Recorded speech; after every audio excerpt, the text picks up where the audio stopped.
Mike, this is such a tremendous pleasure. And what the audience don't know is that we have been in concentric circles for a long time, but never met face to face or virtually. So I'll share my background so everybody knows. Actually, the military committee for the Rotary that I was part of is a big partner with your organization. So we've been huge fans of your work for a long time. And with no further ado, tell us what you do, Mike. Tell us what the organization is and what they do. Well, the Warrior Bonfire Program, and to tell you what we do, I kind of got to tell you how we got started, because that's not what we do. Um, a guy named Dan Fordyce, who lives in Vicksburg, Mississippi, a guy I started my Army career with 40 plus years ago. Um, Dan, in late 2012, had this idea that he wanted to take some wounded warriors on a deer hunt. Him and his brother have a nice piece of hunting property in Mississippi, and so Dan, being who Dan is, he calls up Walter Reed and BAMC in San Antonio, all these big military hospitals, and they're like, "Who the hell are you? Go away! Don't call us again." And so Dan figured, well, if I'm going to do something like that, I might as well start a nonprofit. Maybe somebody'd listen to me. So he went through all that process, and he also, during that process, ran into a wounded veteran, Purple Heart recipient, Chuck Williams, who had been, injured in a rocket-propelled grenade attack, and we call him GCC. And he told Dan that, first of all, we don't need to go all over the country. There's plenty of people in our own backyard, plenty of wounded veterans in our own backyard, meaning Mississippi and Louisiana. And then he tells Dan that, I could spend all day with the counselor and not find the therapeutic value I could get with hanging around a bonfire with 5 or 6 guys that had been there. So with those two things, Dan went out and brought these guys to a deer hunt, and all he thought he was going to do was show them a good time. Let them hunt and have fun together.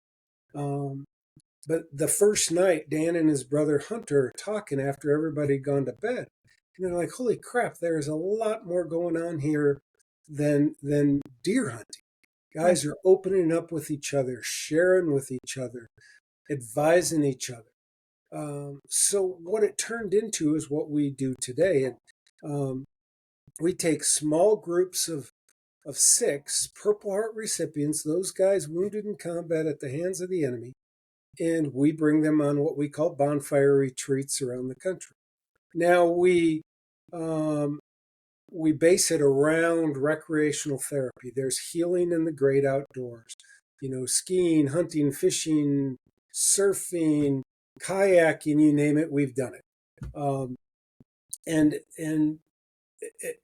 to anybody that ever questions me about recreational therapy, that's a bunch of hogwash. I kind of tell them, hey, have you ever had a crappy day in the office and you went outside and walked around the parking lot a couple times, came back feeling refreshed? That's recreational therapy. But what we're really doing is helping these guys build support communities, fostering their healing, and improving and saving their lives. And we do that. And there's 3 things we do on every bonfire retreat. One is typically the first night after everybody's had dinner and is settled down, is everybody tells their story, whatever that might be. Now, I've probably been on 50, 60 of these things, and not once have I come across one where suicide wasn't at least mentioned. Sometimes it's I thought about it, I contemplated it, but didn't do it. Sometimes it's I tried, but I failed, which is a good thing.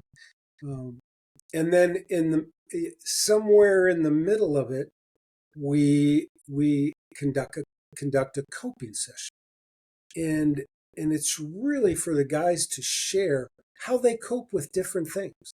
And it doesn't matter if it's PT, nothing but military stuff, post-traumatic stress, TBI. That's usually the stuff they talk about.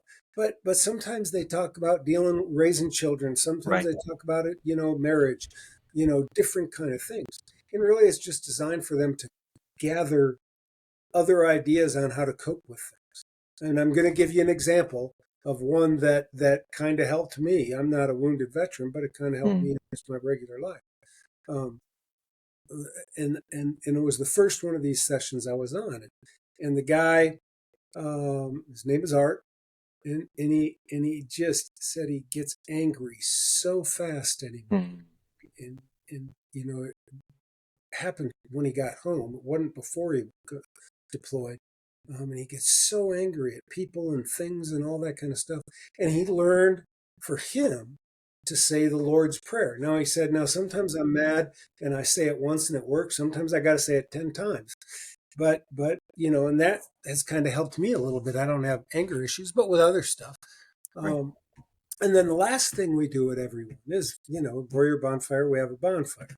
Now, granted, it depends on where you're at in the country, whether it's a big roaring fire or a very controlled campfire, but we retire a U.S. flag.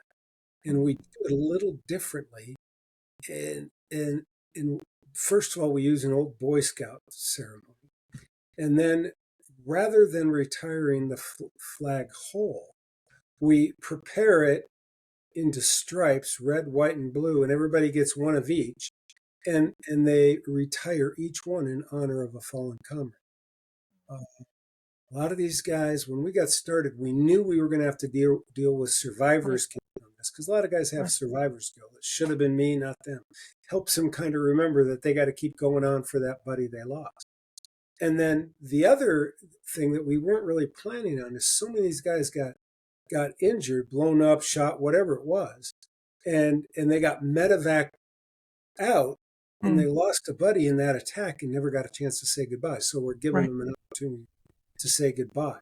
And what's kind of cool with it about it is we gather ashes from every bonfire. All these little urns, and we gather ashes from every bonfire. Then we have a big urn that we put all those ashes in. So we just completed 199 bonfire trips, and so we've got ashes from all 199 mixed together. So we're kind of memorializing each bonfire, but we're memorializing each person we've honored at the bonfire. I think that, when people read about the organization at the beginning, then I don't think people understand how fundamentally valuable it is towards a process of healing. But you're also supporting the families, not just the veterans. Right, because we do spouses retreats, which mirror the retreats for Purple Hearts. The only difference is the activities might be a little different. Right. And then we do retreats for couples. Same thing. It mirrors, but we do we do some outdoor activities, but we do a lot of marriage, not counseling, but discussion. And there's a huge divorce rate in this country.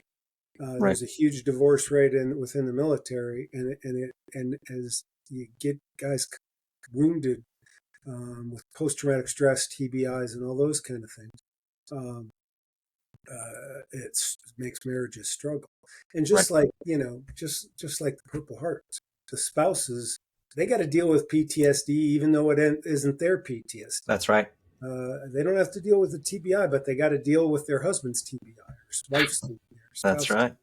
That's right. Because there are female. We do have female Purple Hearts.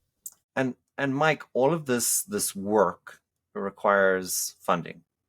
So Correct. One of the things that you're doing is a gala, and keep me honest here, it's once a year. It's once a year.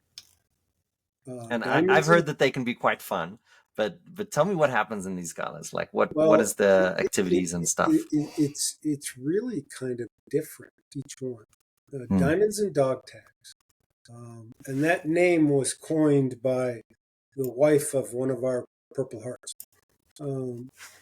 But we've always done it either in Jackson, Mississippi, because we're founded in Vicksburg, Mississippi, or in Denver, where we have a fairly decent presence. Um, and this year we're doing it in Poughkeepsie, New York, up in the Hudson Valley, just north of New York City.